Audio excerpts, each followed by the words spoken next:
যেহেতু সকলোৱে গম পায় যে যোৰহাট নিৰ্বাচনী জিলাত হ'ব, যেটো 27 তাৰিখৰ পৰা আৰম্ভ হৈ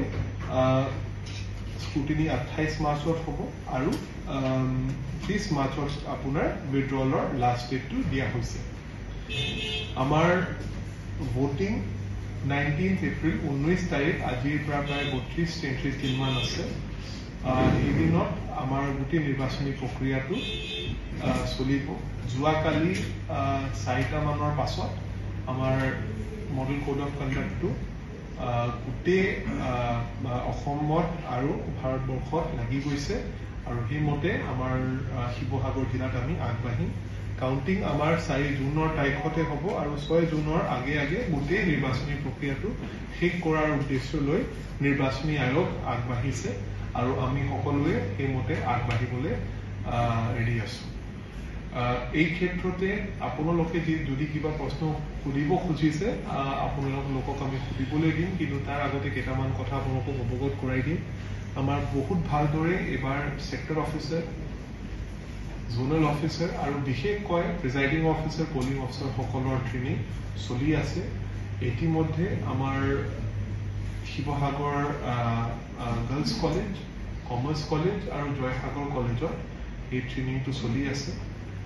এবাৰ 481 পলিং ষ্টেচন গোটেই শিৱসাগৰ নিৰ্বাচনী জিলাৰ অন্তৰ্গত আমি ৰাখিছোঁ। মেক্সিমাম আমাৰ প্ৰায় 1300 ভোটাৰে এখন পলিং ষ্টেচনত আছে। আমি সেইটোৱে উদ্দেশ্য লৈছোঁ যে একেবাৰে ফ্ৰী এণ্ড ফেয়াৰ নিৰ্বাচনী প্ৰক্ৰিয়া এবাৰ কেনেকৈ হ'ব সেইমতে আমি আগবাঢ়িছোঁ। মডেল কোড অফ কণ্ডাক্ট চলি থাকোঁতে আমি এনেকুৱা কোনো কাম চৰকাৰী বিভাগৰ পৰাই নকৰোঁ আৰু বেলেগকে আমি কৰিবলৈ নিদিওঁ, যিটো কৰিলে কাৰোবাৰ মনত সেই ভাৱৰ সৃষ্টিটো হ'ব পাৰে যে এই নিৰ্বাচনী প্ৰক্ৰিয়া ফ্ৰী বা ফেয়াৰ প্ৰক্ৰিয়া নহয়। আমাৰ সংবাদ মাধ্যমৰ পৰা মই সকলোলৈ এখন অনুৰোধ জনাব খুজিছোঁ যে যদি পইচাৰ ক্ষেত্ৰতে এলকহল, ড্ৰাগছ বা বেলেগ কিবা এটা এনেকুৱা বস্তু যিটো দি দিলে আমাৰ ভোটাৰবিলাক ইনফ্লুৱেঞ্চ হৈ যাব পাৰে, এনেকুৱা বস্তুৰ যদি কিবা কমপ্লেইন হয় সকলৰ তাত মোৰ নিজৰ ফোন নম্বৰ আছে, আমাৰ আৰক্ষী বিভাগৰ নম্বৰ আছে আৰু তাৰ লগতে এখন নতুন এটা এপ আমাৰ ইলেকশ্যন কমিশ্যনে দিছে। এপৰ নাম আছে চি-ভিজিল। চি-ভিজিল এপত ফটো বা ভিডিঅ' তুলি আপোনালোকে লগালগ সেইখন এপত দি দিব পাৰিব। 100 মিনিটৰ ভিতৰতে আমাৰ টিম তাত গৈ পাব। গোটেই জিলাতে আমি বহুতখিনি ফ্লাইং স্কোৱাড আৰু ষ্টেটিক টিম আমি ৰাখিছোঁ, যোনজনে সোনকালে তাত গৈ পাব আৰু আপোনালোকৰ যি কমপ্লেইণ্ট আছে তাৰ সমাধান কৰিবৰ কাৰণে আগবাঢ়িব। মোৰ সকলোলৈ সেইটো অনুৰোধ আছে, যিহেতু আপুনিয়ে মানে you are eyes and ears, আপোনালোকৰ যদি সহায় আৰু সহযোগ থাকে, আপোনালোকৰ যদি সহায় আৰু পৰামৰ্শ আপোনালোকে আমাক যদি দি থাকে, আমাৰ নিৰ্বাচনী প্ৰক্ৰিয়া বহুত ভালদৰে চলিব বুলি মই আশা কৰিছোঁ।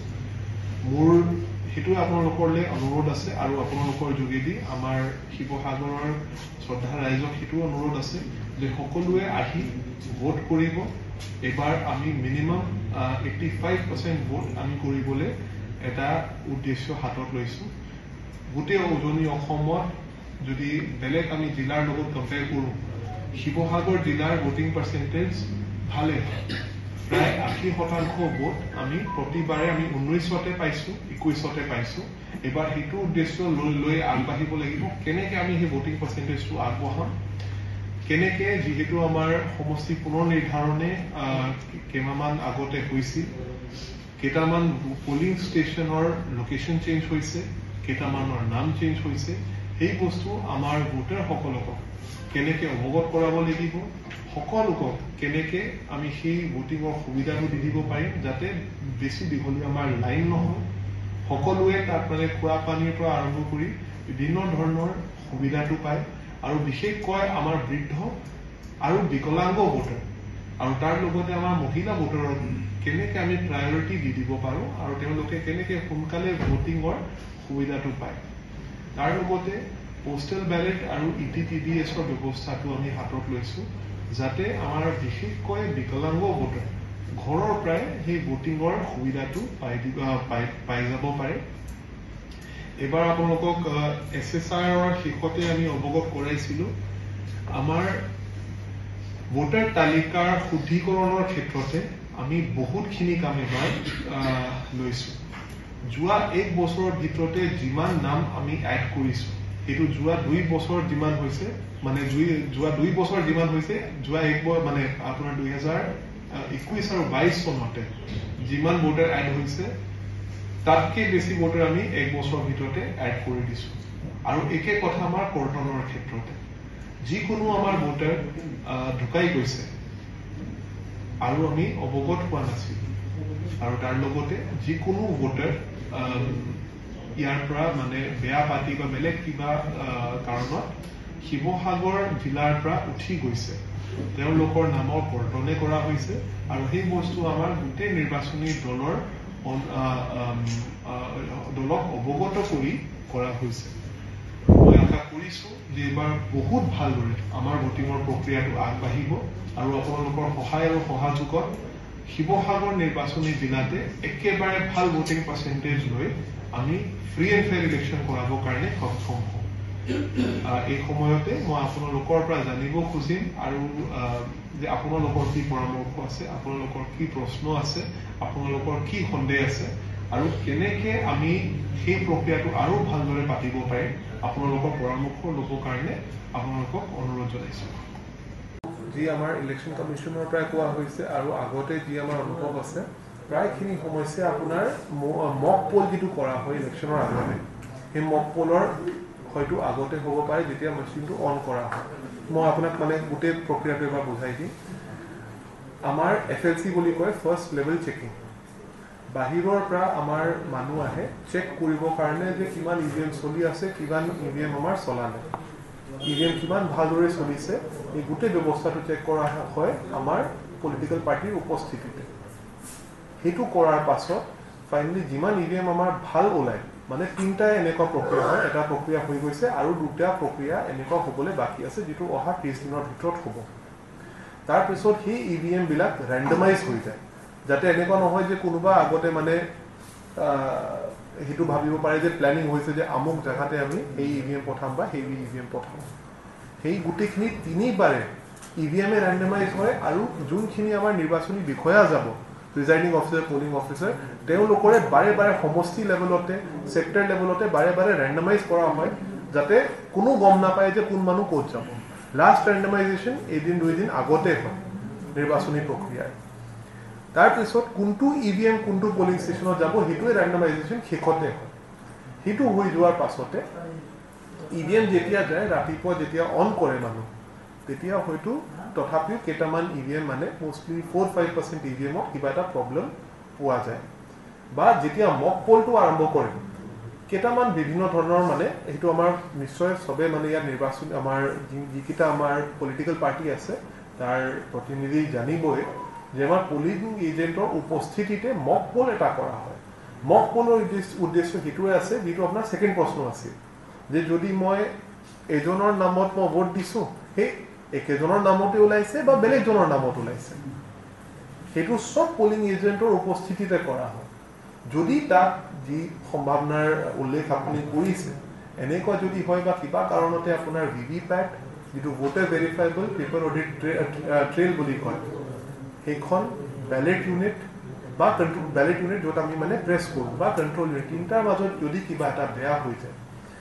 প্ৰত্যেকজন ছেক্টৰ অফিচাৰ আমাৰ প্ৰায় 50টা আমাৰ 50টা ছেক্টৰ আছে 481 পলিং ষ্টেচনৰ কাৰণে। সেই 50জন ছেক্টৰ অফিচাৰৰ হাতত extra belt unit, control unit, VVPAT 3টাই উপস্থিত থাকে। তেওঁলোকৰ ওপৰতে আমাৰ 13টা আমাৰ জোনেল অফিচাৰ আছে, চবৰে হাতত বেলেগ বেলেগ ইউনিট থাকিব আৰু চাৰিওফালে আমি কুইক ৰেছপন্স টিম আমি দিম। কাৰণ কি হয় অকল মানে ইউনিট চেঞ্জ কৰিলে নহ'ব, ৰাতিপুৱা মানুহৰ মাজতে হাহাকাৰ এটা হৈ যায় যদি ভোটিঙৰ প্ৰক্ৰিয়াটো লেট হয়। 7টাত যি বস্তু আৰম্ভ হ'ব লগা আছে যদি 8টা 8:30টাতে আৰম্ভ হয় নিশ্চয় মানুহৰ মনতে কিবা এটা বেলেগ ধৰণৰ ভাৱটো ওলাব পাৰে। আপোনালোকৰ যোগেদি মই সেইটোৱে ক'ব খুজিছোঁ মানে নিজে মই অনুভৱ কৰিছোঁ এনেকুৱা মই পলিং ষ্টেচন আগতে বেলেগ জেগাতে চালোঁ য'ত এবাৰে নহয় 2 বাৰ 3 বাৰ বেয়া হৈ গৈছে মেচিন আৰু সেইটো মানে প্ৰেক্টিকেলি হয় বস্তু আৰু ইলেকশ্যন কমিশ্যনৰ ষ্টেণ্ডাৰ্ড ইমান ষ্ট্ৰিক্ট আছে যে অকণমানে প্ৰব্লেম হ'লে সেই EVM-ৰ মানে আপোনাৰ direct unit control unit VVPAT use কৰিবলৈ নিদিয়ে যাতে এনেকুৱা প্ৰশ্ন কোনো মানুহ উঠাব নোৱাৰে এইটো আপোনাক ক'ব খুজিছোঁ কেইটামান আমাৰ পলিং ষ্টেচনৰ লোকেশ্যন চেঞ্জ হৈছে এই পলিং ষ্টেচনৰ লোকেশ্যনৰ ক্ষেত্ৰতে অৱগত কৰাৰ দায়িত্ব অকল আমিয়ে লোৱা নাই লগতে আমি গোটেই নিৰ্বাচনী দলকে লগতে লৈছোঁ কাৰণ সেইটো চবৰ ইণ্টাৰেষ্টতে আছে যে আমাৰ ভোটাৰখিনি ভোট কৰিবলৈ যাব পাৰে আমাৰ BLOৰ পৰা আৰম্ভ কৰি আমাৰ পঞ্চায়ত আৰু ৰুৰেল ডেভেলপমেণ্ট বিভাগ গাঁও প্ৰধান ব্লক মণ্ডল আৰু প্ৰত্যেকজন বিষয়া আমাৰ শিক্ষা বিভাগৰ টিচাৰ্ছৰ পৰা আৰম্ভ কৰি সমাজ কল্যাণ বিভাগৰ আমাৰ অংগনবাড়ী কৰ্মীলৈকে চবকে সেই অৱগত কৰাৰ উদ্দেশ্যটো দিয়া হৈছে আৰু অহা 30 দিনৰ ভিতৰতে এইটো আমি আৰু ভালদৰে কৰিম যাতে কোনো ভোটাৰ পিছত ডাউটত নাথাকে আমি মাইকিঙৰ পৰা আৰম্ভ কৰি ঘৰে ঘৰে আমি কৈছোঁ যেতিয়া আমাৰ SSR প্ৰক্ৰিয়াটো আৰম্ভ হৈছিলে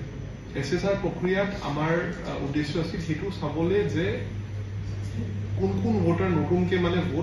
ভোটিং কৰিব পাৰে আৰু ভোটাৰ তালিকাত নাম নাই আৰু কোন মানুহৰ ভোটাৰ তালিকাত নাম আছে কিন্তু ইয়াত হয়তো উপস্থিত নাই বা ঢুকাই গৈছে সেই প্ৰক্ৰিয়াৰ লগত আমি সেই মানুহবিলাকক অৱগত কৰাৰে উদ্দেশ্য লৈ আমি আগবাঢ়িছোঁ সেইখিনি পলিং ষ্টেচনত আৰু সেই কাম আমি কৰিছোঁ আশা কৰিছোঁ যে এইবাৰ কোনো ভোটাৰ খবৰ নোপোৱাৰ কাৰণে বঞ্চিত নহ'ব মানে যিহেতু MCC পিৰিয়ডৰ ভিতৰতে বিহু পৰিছে এনেকুৱাটো মানে সম্ভৱে নহয় যে আমি বিহু পাতিবলৈ নিদিওঁ আকৌ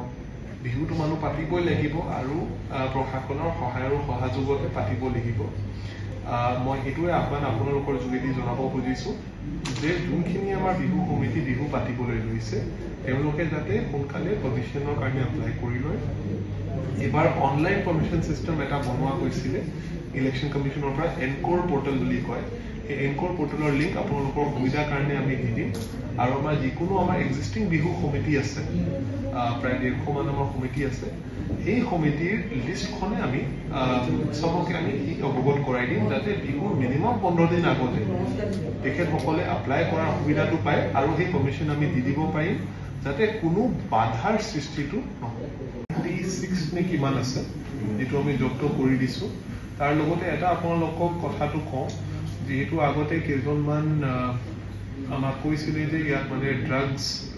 আৰু মটৰ আমি মানে জব্দটো যোৱাবাৰে কৰা নাছিলোঁ এটা কথা মই আপোনাক অৱগত কৰিম জিলা প্ৰশাসনৰ সহযোগিতাত আৰক্ষী প্ৰশাসন যোৱা 2 সপ্তাহতে 900 kg প্লাছ গাঞ্জা জব্দ কৰিছে আৰু তাৰ ওপৰতে হেৰইন জব্দ কৰিছে আৰু মদৰ বিৰুদ্ধে আমাৰ এই অভিযানটো চলি থাকিব আৰু আপোনালোকে সকলোৱে দেখা পাব তাৰ ফলাফলটো আপোনালোকৰ প্ৰায় খবৰ আমি আৰু পৰামৰ্শ লৈ থাকিম